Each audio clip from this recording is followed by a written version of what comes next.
ಯತ್ನಾಳ್ ಅವರೇ ಕಂಟಿನ್ಯೂ. ಸನ್ಮಾನ್ಯ ಅಧ್ಯಕ್ಷರೇ, ಇವತ್ತು ನಮ್ಮ ಕರ್ನಾಟಕದ ಮುಖ್ಯಮಂತ್ರಿಗಳು ಗುಡುಗಂಟಿ ಒಂದು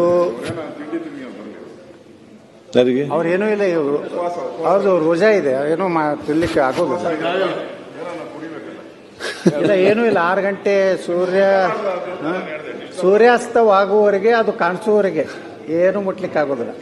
ಉಪವಾಸದ ಮೋರ್ ಆಕ್ಟಿವ್ ಇರ್ತೀವಿ.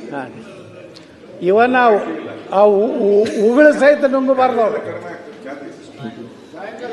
ಅವರು ಅಶೋಕರ ಉಗುಳು ನುಂಗಿದ್ರು ಅವ್ರು ರೋಜಾ ಇದು ಆದಂಗೆ. ಅದಕ್ಕೆ ಅವರು ಬಹಳಷ್ಟು ಜೋರ್ ಮಾತಾಡಬಾರ್ದು ನಮ್ಮ ವಿನಂತಿ. ನಿಮ್ಗೆ ಭಗವದ್ಗೀತೆ ಇಂತ ಕುರಾನೇ ಜಾಸ್ತಿ ಗೊತ್ತೈತೆ. ಎಲ್ಲ ಅಧ್ಯಯನ ಮಾಡಿದಾಗನೇ ಗೊತ್ತಾಗ್ತದ್ರಿ ಏನೇನಿದೆ ಅಂತ. ಅಧ್ಯಕ್ಷರೇ, ಯತ್ನಾಳ್ ಅವರೇ ಕಂಟಿನ್ಯೂ. ಸನ್ಮಾನ್ಯ ಅಧ್ಯಕ್ಷರೇ, ಇವತ್ತು ನಮ್ಮ ಕರ್ನಾಟಕದ ಮುಖ್ಯಮಂತ್ರಿಗಳು ಗುಡುಗಂಟಿ ಒಂದು ಅವ್ರೇನೂ ಇಲ್ಲ, ಇವರು ಅವ್ರದ್ದು ರೋಜಾ ಇದೆ, ಏನೂ ತಿನ್ಲಿಕ್ಕೆ ಆಗೋದಿಲ್ಲ. ಇಲ್ಲ, ಏನೂ ಇಲ್ಲ. 6 ಗಂಟೆ ಸೂರ್ಯಾಸ್ತವಾಗುವವರೆಗೆ, ಅದು ಕಾಣಿಸುವವರೆಗೆ ಏನು ಮುಟ್ಲಿಕ್ಕೆ ಆಗೋದಿಲ್ಲ. ಉಪವಾಸದ ಮೋರ್ ಆಕ್ಟಿವ್ ಇರ್ತೀವಿ.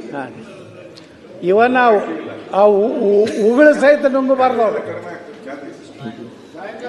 ಅವರು ಅಶೋಕರ ಉಗುಳು ನುಂಗಿದ್ರು ಅವ್ರು ರೋಜಾ ಇದು ಆದಂಗೆ. ಅದಕ್ಕೆ ಅವರು ಬಹಳಷ್ಟು ಜೋರ್ ಮಾತಾಡಬಾರ್ದು ನಮ್ಮ ವಿನಂತಿ. ನಿಮ್ಗೆ ಭಗವದ್ಗೀತೆ ಇಂತ ಕುರಾನೇ ಜಾಸ್ತಿ ಗೊತ್ತೈತೆ. ಎಲ್ಲ ಅಧ್ಯಯನ ಮಾಡಿದಾಗನೇ ಗೊತ್ತಾಗ್ತದ್ರಿ ಏನೇನಿದೆ ಅಂತ. ಅಧ್ಯಕ್ಷರೇ,